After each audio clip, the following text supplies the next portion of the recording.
Welcome back. It is another episode of The Drop. Thanks for being with us. We're here at Cactus Music World Headquarters. I'm Ruben, that's Quinn, and as always, he brought the list. Got a great list. Even better than the list this week, we have a drop first. In the many years of us doing The Drop, I don't think we've ever done this. We're going to announce a absolutely crazy, people don't even know this was happening. Nobody expects it. Okay. Personal appearance at Cactus Music. One of the greatest guitar players of the modern era is going to be at Cactus signing autographs. Down. Jerry Cantrell, I Want Blood. Dude. Brand new record, and he is going to be here he's going to be here Wednesday, February 26th at 5 p.m. And you want to be informed because this is a very exclusive list, very tight. We only have him for a short amount of time. We want as many fans to meet him at once as possible. Sure. And so it's going to be an announcement later today. Watch the Cactus socials. We have all your instructions for you to pre-order your record. We're going to make it as easy for you as possible. You want to meet this guy. Everybody's going to get an autograph, guitar pick, get to say hello. That's crazy. We're not going to do photos because we want everybody to be able to get an autograph. Keep it moving. We're going to keep it moving. But don't call the store. Yeah. No phone orders. All your info will be in that social media post later today. Watch for an Instagram message from Cactus Music. And be watchful of our socials because, man, for this 50th anniversary, we've got a bunch of crazy stuff coming at you. We're going to get Houston's historic record store is going to get even more historic this year. We're raising the bar. So much things happening here. Yeah. All right. Let's get back. Let's talk about Saturday. Yes. This Saturday we have there's a brand new Tate McRae record. So Close to What? And Saturday from 3 to 4, we're going to celebrate the release of this anticipated new record. Play it in the store. We've got sticker sheets for people. We've got some very cool prizes that are surprises. We can't tell you what they are, but Tate McRae branded stuff. And, of course, pizza from our friends at Star Pizza. And cool, refreshing beverages, including those from the St. Arnold Brewery. So come visit with us, hang out, hear a new record. It's a great day to be in the store on Saturday. You're going to want to be indoors and not outdoors, probably, I think Saturday. So. It's kind of chilly. I like this. I like the photo on the back here. It looks like it's cool. She's already digging out her spot on the Hollywood Walk of Fame. She's like, you know what? This is my spot. Yeah, and this album was preceded by 3 big hit singles, so it's she's happening. She's coming. She's doing her thing right now. All right, let's talk about a new release. This is the deluxe edition of Short and Sweet by Sabrina Carpenter. Great timing with her Grammy win for Best Pop Vocal Performance and her appearance on the SNL 50th with Paul Simon, which was really terrific. I've talked to so many people that knew of her, but they think of her as just like, pop star, but maybe discounted or underestimated her talent. But singing with Paul was really great. I really like her. I like it. Yeah. And so what you get with this, you get this cool alternate cover. They changed up the cover art. Isn't that sweet? And then there's a bonus LP with 5 songs that haven't been in there. You get a new lyric sheet and a poster. So for fans that is bang for the buck coming your way. All right, fans. Next up, the Lumineers have a brand new record. This is Automatic. This is their 5th album overall, and I was kind of knocked out. In the digital era, it seems like the singles come fast and furious. These guys have had 25 #1 singles on either the Americana or pop chart, which is remarkable. Yeah. And if you like them, this is what you like from them. Empty color bars. Yeah, there you go. Check it out. Empty color bars. Empty color bars. There you go. Says photographer, producer, showrunner Rodney Pearson. I am not a fan of the Lumineers. I've tried. They don't do it for me. But from what I read, critics do like this one. And it's good stuff. It's that stomping acoustic thing, and they've kind of carved their own lane. But they've worked with some other artists. They worked with Zach Bryan on his last record in Pink. Maybe you saw them at their Cactus Music In-Store when the first record busted wide open. Maybe I missed that one too. We had to lock the doors. It was wild. So lock the doors. The Lumineers fans are taking over. Look out, we got Wombats. Oh yeah. I just like to say the word Wombat. That's a good name. Brand new Wombats record. Liverpool band, big in the UK. Popular here, not really reach those heights in the States. Stylistically kind of all over the place, but rooted in kind of electronic pop stuff. Yeah. smart pop from these guys. I think they're very consistent. I do too. Over the years and album after album. It's always have good hooks, clever songwriting. I mean, Yeah. I can't remember. They had like one really, really big song a couple albums ago. I can't remember what it was, and I remember hearing it, and I'm like, okay, I think this is like now when they'll become a bigger deal in the U.S. Didn't quite pan out, but Yeah, there's some. I mean, I feel like within the rock band, pop leaning with some electronic music kind of blended in there, there's a lot of people charging down that lane. So it's hard to stand out from the crowd. Agreed. Other than having singles. Man, I know you love. You look at you're twitching. So happy to talk about this Yes. record. This is the brand new Bartees Strange. This is the album Horror. Yep. And it is terrific. third album from Mr. Bartees. I love him. He's not only a great lyricist, band leader, all that stuff, but I love his guitar playing, and he loves to step on a bunch of pedals. He does. I think there's 3 guitar players, including him in the band. Yeah, there is. I saw one guy him on, switches off for keys. But yeah, this is good, man. He is definitely even going a little further into the sonic exploration. Oh, I at think times. so. I think so. But it all works. I love it. It goes. Some stuff feels kind of like real rock, and then some stuff can feel more like a hint of hip hop or whatever. And I love the flexibility. Yeah. That he has, and he makes it work on an album. And yeah, from what I've heard, I heard the first 3 tracks on here. I really like. He's got a great guitar tone, and Yeah, he does. and then he just plays with it from there. I feel like Yeah. he's one of those guys. Like if you engineer a great guitar tone, then you can kind of work around and do whatever you want to it.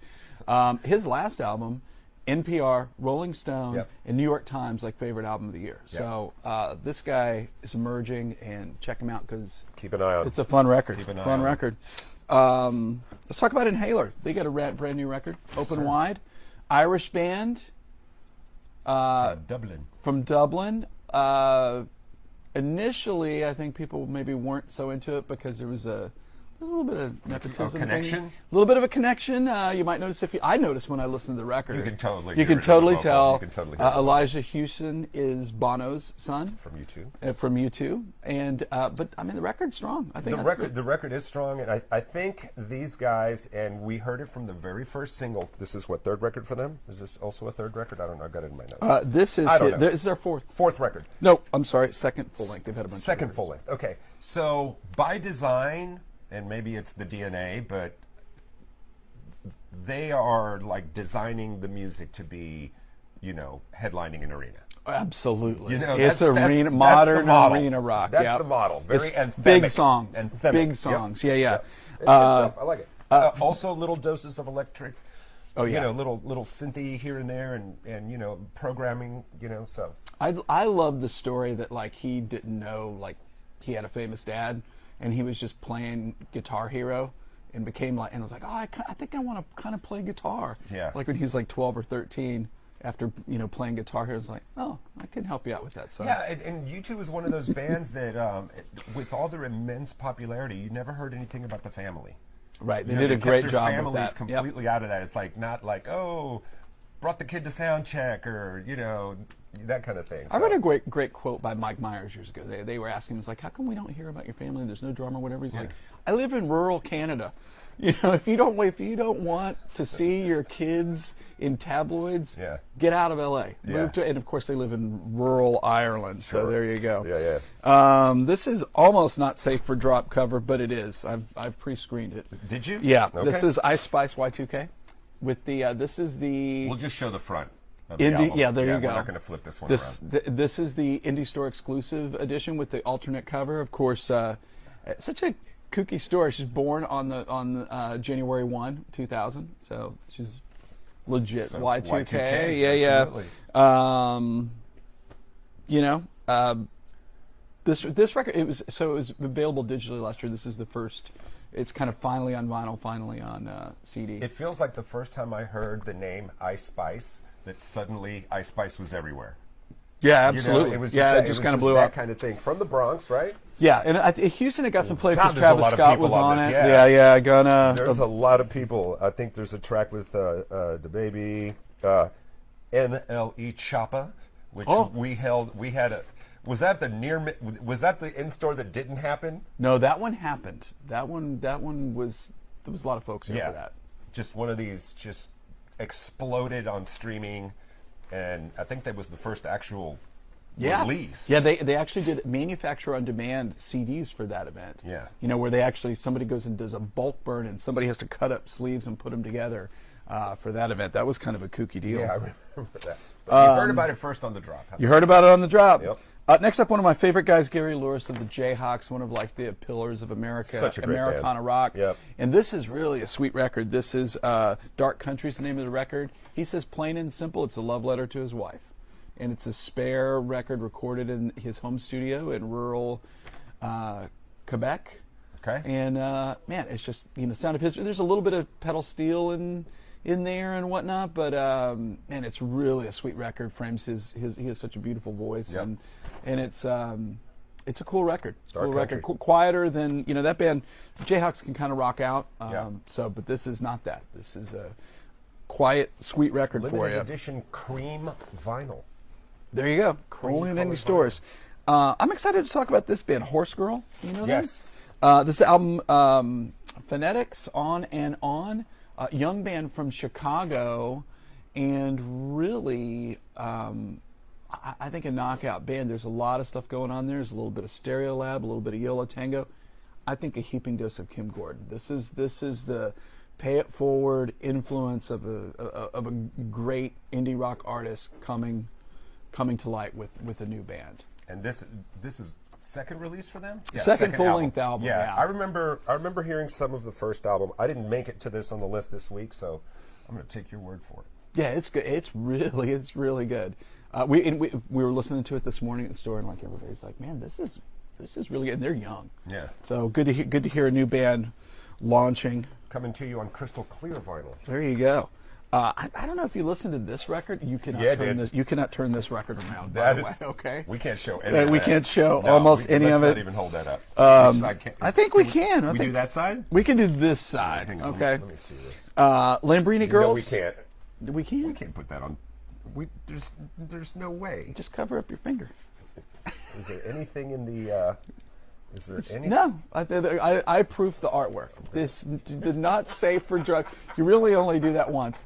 Lambrini Girls, ladies and gentlemen. Lambrini Girls, who after much awaiting, Lambrini Girls, Who Let the Dogs Out, debut album from Brighton noise punk band. I love this record. It is hilarious. It's crazy. It's what is the sticker says what they proclaim the music. What's the bottom line? It says No, I'm not even saying. You're not going to say it? Okay. I'm not going All to say right. that anyway. Okay. There you but go. I will tell you, these gals will definitely gonna sing about what's on their mind. Yes. They are not pulling any punches. Little touch of Riot Girl in there. Yeah, for sure. You know, a nod back to punkier days. Yeah, old but school with punk rock, but yeah. with a modern, you know, some modern seasoning.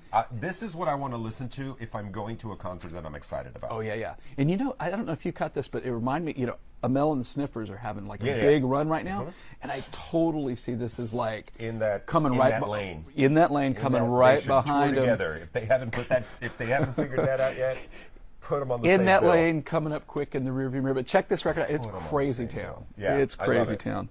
And now for something a little more somber, let's talk about the brand new record from Sharon Van Etten and the Attachment Theory. Okay, good. I love Sharon Van Etten. This is her do too. first album working with like collaborative effort with her band. Her band is great, and this is really kind of the cover kind of tells it, right? It's kind of this post-punk, gothy, synthy, very English sounding, even though they're American, and it all frames her great voice. I just think she's terrific. she's got it's almost like a leans almost like a tenor almost. It's like a It's very smoky, very I think it was Coachella. I think it was the Coachella set. It might have been right before COVID. The live version of 17 and the crowd is just going berserk. And it's so funny because you And listen. everybody in the crowd knows all of the lyrics. And to you this listen to her music. I don't think of her as being like a festival band, but then you see that, Yeah. and like I saw the Lala part of the Lala set is like, man, she really is connecting with festival I heard crowds. an That's cool. interview, I don't know if it was NPR or something. They were interviewing her, and apparently she's very shy. She's very shy, very funny. And she says that that's kind of difficult for her until you're on stage, and then it's happening. You know, you got to have a persona, right? All the greats have a persona. Yeah, so good. All right, let's talk about the always popular reissues part of our program. Yes, this sir. is, and I love this. This was a Record Store Day piece that on a different color variant that quickly went away, and you couldn't get it, and people were looking for it. This is a reissue of the first Sparks album, self-titled. Now, when this album was originally issued, it was called Half Nelson. That was the name of the band, and it went nowhere. And Todd Rundgren, who really believed in the band, you know, got them to got the label to Bearsville to make another run at it. They renamed the band Sparks, and it kind of clicked a little bit. I think it was, you know, they're such a hard band to pin down. You know, it's kind of, this record in particular is kind of glammy, but kind of straight ahead rock. Really cool record. And this, to speak about this band, this is one of those bands, always a casual fan, thought they were cool, saw the documentary, blew me into the stratosphere. Like, I think they're the coolest ever. Yeah. But finally available again, so check it out. A million bands. Yeah, indeed, indeed. Also on colored vinyl. Also on colored vinyl. Okay, worth a mention, you know, missing from record store bins for decades. I've never seen this. Were new records from Steely Dan. They're all finally available again. This is Katie Lied, and there's an interesting story behind this, you know, because their master tapes were affected by the Universal Studios fire, and they couldn't find the masters. But, you know, when engineers are making records and producers are making records, they will keep a first run of the tape. And fortunately, that still existed, and that's where these records come from. And that those tapes are actually in better condition than the master tapes that were used over and over and over for the last 50 years to make records. So these things, by all accounts, sound fantastic. And this is their fourth record from 1975. And most all these are available at this point for you to enjoy again. Man, so cool. So cool. And Steely Dan trivia. I think Rodney knows this. Uh-oh. The beginning of Ricky Don't Lose That Number. Where does that come from? You got me. Horace Silver's Song for My Father. That's the beginning piano line. They just like borrowed it for the beginning of that. It's so cool when you hear that. Did not know. All right, quick Knowledge. mention for the Donnas, their second album that came out on Great Atlantic band. Records, Gold Medal, from 2004. I love this band. I think it sucks they're not around anymore. Produced by the great Butch Walker. Kind of don't know what happened. Mixed by Chris Lord Alge. I feel like they made two great records for Atlantic. They didn't like blow up, and they kind of imploded. Yeah. You know, they were working hard, 200 shows a year, and you just couldn't keep it together. I had a friend back in the day that was like so into this band, and he would just talk your ear off about them. And I missed the chance to see them, actually. Oh, they were phenomenal. They were phenomenal live. Very Ramones. Yeah. It was funny because they started off being Ramones and ended up being AC/DC. Yeah. And the live shows were terrific. And we did a couple of things with them at the venues, like signing things, and they're super cool. Like very, very cool. What do we got next for you? Okay, let's talk about this. We're going to close with these records. It's kind of interesting that they're out at the same time. You know, there's a push with the hip hop records really becoming, you know, bigger parts of pop culture than they've been. You're starting to see those records come out as audiophile records and really care given to the reissues. So also probably presents an opportunity for the labels to make a little bit of extra money. That might be one of the reasons. You know, you've got the Mad Villain record, and this is the amazing collaboration between Madlib and MF Doom. You know, there was always a lot of hip hop supergroups, but this may be one of the most important collaborations ever in all of hip hop. And this is one of the, not just the greatest hip hop records ever, but one of the greatest albums ever. And this is the new version available on 2 LPs at 45 RPM. That higher speed, higher fidelity. Right. People think that really gives you an edge on the sound. Double gatefold sleeve and specially cut for this audiophile edition. And in tandem with that, you have the demos. They finally released the demos from those sessions. And I always think that the demos from hip hop records are really interesting because they work so much to have everything distilled into one new thing, and that's what this is about right here. It's really cool. I'm kind of surprised it took so long for this to come to light, but we're really fortunate that it did, and these things are on. And this, all the photos are terrific. So photography's amazing. So if you're a fan of that record, this is something you want to hear. You get the very cool the backing beats, and then all the demos, then putting it together. Love it. It's good stuff. Love it. All right, that's what we got. That's it. Yeah. All right. So I think we got to step back for a second. If you're tuning in late, and if you're watching this in real time on today's date, as we air today, we got to talk about this one more time because this is happening in store, people. You'll see an announcement later today. The great Jerry Cantrell. I mean, one of the greatest guitar players of the modern era. He's going to be at Cactus signing autographs, and you're going to want to know how to be here. And it's going to sell out quick. Is it a wristband situation? It is a wristband situation. Basically, you purchase a copy of his brand new album, I Want Blood, and we'll hook you up with a wristband for you to be able to meet him. Super interesting dude. I got to see Alice in Chains. Was it Lollapalooza? I don't remember. Oh, wow. But I was everybody. I mean, if you played guitar, I think in the 90s, just that great tone. Dude can write a hook like nobody's business. Well, and he can really write a riff like just forget it. Don't you think he really stood out? In that era, there was a lot of people that kind of had the same tone, same sound or whatever, and then there were a few guys that like really stuck out. He was one of them. Because, it's like grunge was happening, and it's like, I never considered this a grunge. No. Like Alice was, It's like like a rock band. It's heavy music. Let's call it heavy music. Let's call it heavy music. But he's also, and I saw an interview with him in there, and they were talking about, he's known for like this little, he does those like little string pulls that he just kind of detunes a little bit that makes you, almost like a seasick kind of like, and that it's so Jerry Cantrell though, it's just it's so him. Yeah, I'm. Can I get a wristband to this thing, or do I have to? Do I have to go on the social media? How does this work? Let's see if everybody. Do I have any juice? Do I have any juice at all? If everybody else that wants to go gets to go, then we'll talk. God, that's not a yes. Right? that's not a yes. That's not even. Oh, I'll be attending the Luck reunion. Oh, that's big. That's you will be there. Fox 26 viewers are calling. I know they want it. We want that Jerry Cantrell album. Don't call the store about Jerry Cantrell. Yeah, it's all online, people. Anyway, so we're gonna go up. Lucinda Williams, Waxahachie. Pretty good lineup. We're gonna do my other little show on Fox Local. How did I get in this room? Margo and I will be up there doing interviews. That'll be fun. We'll see. It'll be fun for you guys. I think so. Guests, I think so. Yeah. I've never been. I mean, I know people that have gone before to Luck reunions, but they were also. I've always thought that was like the ultra hipster kind of like music. It can be. Attendees kind of says so. Just in the fact that we get to go as just regular Joes, I think is going to be fun. All right, we're going to get out of here. Here's the deal. He mentioned the socials. Definitely be on the Cactus Music Instagram. Be on the lookout today.